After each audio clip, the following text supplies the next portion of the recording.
ele, né, Cassimira? Edmar Martins, conhecido mais como Ed Martins, o nosso convidado. Seja muito bem-vindo, Ed, ao Fique por Dentro Ibirité. Eu quero agradecer demais a essa oportunidade de falar sobre este assunto e tenho certeza que nós vamos poder ajudar, né, com informação, com direcionamento, porque essa situação, querendo ou não, nos afeta de maneira direta ou indireta. Com certeza. Eu acho que por mais longe que esteja, essa situação afeta diretamente a todos nós, né? Por mais que esteja longe, não for dentro da nossa casa, não for dentro da nossa vizinhança, eu acho que num contexto geral ela sempre acaba nos afetando, né? Se não for emocionalmente, financeiramente, economicamente, todas as formas aí, num contexto geral da comunidade, ela acaba nos afetando, né? Correto. Né? Infelizmente, a segurança pública é afetada por isso, né? O próprio rendimento escolar é afetado por essa situação, o desenvolvimento das crianças e dos adolescentes também são afetados, o medo de sair em alguns lugares, de voltar para casa. Então, infelizmente, eu acho que poucos lugares no nosso país, quiçá no mundo, não está preocupado com essa situação. Então, a gente, de fato, tem que falar sobre a situação, mas é necessário que a gente fale aquilo que é necessário falar, porque infelizmente, da maioria das vezes, nós vamos falar aquilo que a gente acha. Verdade. E aí acaba que a gente vai esbarrar em outras situações. Então esse trabalho de prevenção serve justamente para isso. E assim foi. Marquei e fui lá acompanhar para me saber. Quando eu começo a ouvir o que ele estava falando, eu olhei para aquela situação e o que ele estava dizendo, eu falei assim, meu Deus, eu não sei nada sobre este assunto. Se alguém me procurar pedindo ajuda, vou passar aperto. Vou passar aperto. E infelizmente esse aperto acontece até hoje com muita gente. Com certeza. Ali eu comecei a compreender aonde é que eu começaria a fazer esse trabalho. Então ali eu fui estudar.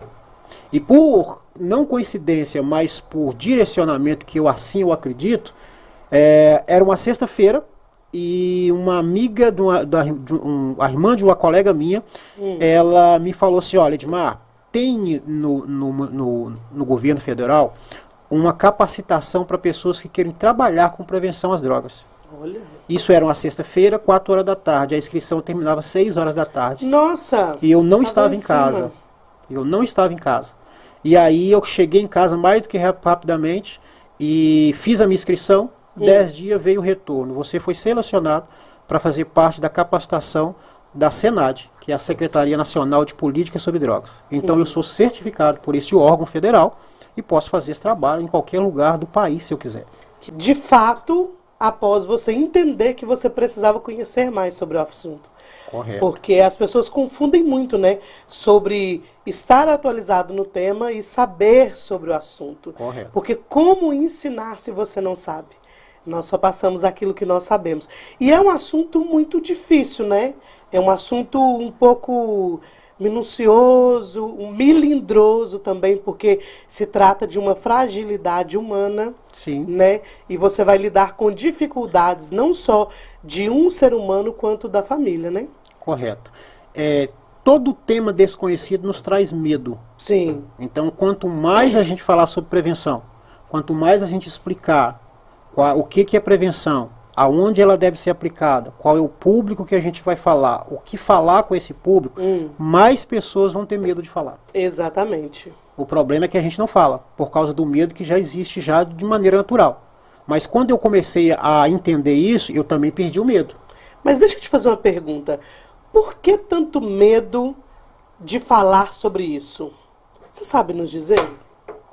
Porque, infelizmente, por ser, na maioria das vezes, essa substância ilícita, e tem muito choque da polícia, então esse medo de ter esse choque e cair nesse universo que vai dar um combate entre a pessoa e a polícia, faz com que a gente tenha medo até de falar sobre o assunto.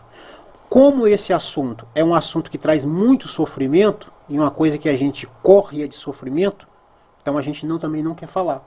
A maioria das vezes a gente não quer falar daquilo que nos faz sofrer. A gente prefere retrair. Sim. Então até a gente sair do casulo, demora. Então por isso que é necessário, primeiro, a prevenção quer dizer chegar antes. é propor uma informação para que uma situação não ocorra, Sim. mas se porventura essa situação já existe, diminuir o impacto na vida das pessoas. Se nós não ouvimos falar de prevenção, se nós não sabemos o que é prevenção, a dor e o sofrimento vai continuar, porque nós não falamos sobre o assunto. Cara, uma pergunta assim, muito rotineira, mas pouco falada aqui no nosso município e no Brasil. O que leva uma pessoa a entrar no mundo das drogas? Stênio, tem duas situações que são praticamente a entrada e permanência das pessoas nas drogas. Primeiro, as drogas são extremamente prazerosas. Porém, ela também vai ocupar espaço na vida das pessoas por algum outro motivo. Porém, o prazer continua. Então, se estamos falando de adolescentes ou crianças, provavelmente ele entrou por uma vontade, curiosidade, desafio, fazer parte de um grupo, e esse grupo provavelmente já está fazendo uso de drogas.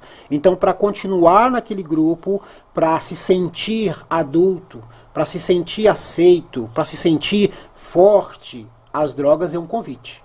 Porém, nós estamos sempre achando que a droga faz mal.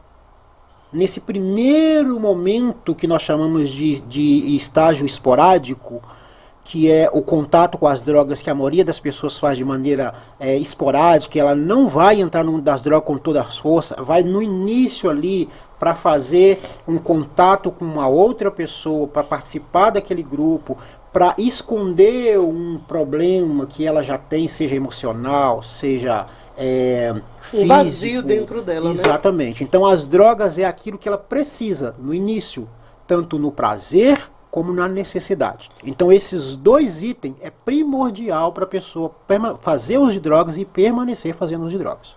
Bacana demais. E você vê que o jovem, né, o adolescente, a gente observa o comportamento da juventude, o jovem sempre tem aquela necessidade de ser o diferente. Correto. De ir na contramão. Trazendo assim, dentro da política, né, se a gente pode colocar, o jovem sempre é o da oposição. A Cassimira é mãe de jovens, então ela sabe disso. Ela lida com isso diariamente. O jovem sempre quer ser o diferente, ele quer caminhar na contramão. Como que um pai, uma mãe, e em Birité eu percebo isso muito, principalmente os pais solos e as mães solos principalmente também, como é que o papai e a mamãe em casa que está assistindo nós agora nesse momento, ou que está vendo esse corte desse vídeo, como é que ele pode abordar esse assunto com os filhos e aonde ele pode buscar conhecimento, né? Se tem também poder deixar para nós aí o seu Instagram, nós vamos colocar as imagens daqui a pouquinho, pessoal. Como que o pai e a mãe abordam esse assunto que infelizmente no Brasil é muito debatido. Correto. Bom, eu recentemente fiz uma live com uma psicanalista e ela me falou um negócio extremamente importante, que ajuda a gente a compreender. Crianças a gente controla. Você fala com ele, vai no portão e volta nesse mesmo momento. Ela vai ir e vai voltar. O adolescente você educa e direciona, porque o adolescente já entrou num ciclo de questionamento das coisas. Sim. Então, está iniciando a sua independência. Olha, você vê que, olha que feedback interessante, hein, galera? Criança nós controlamos, adolescente educamos e orientamos. Correto. E qual que é a faixa de idade que você consegue controlar a criança, no caso? Bom, isso depende muito de como é essa criança. Tem crianças que são mais corpulentas, menos corpulentas, tem crianças que desenvolvem mais, outras desenvolvem menos. Não existe uma regra para isso, mas existe a idade para que a gente fique atento. Segundo o ECA, até 12 anos incompleto é criança. A partir de 12 anos até 17 anos, próximo até os 18, é adolescente. Aí daí para frente é jovem e adulto.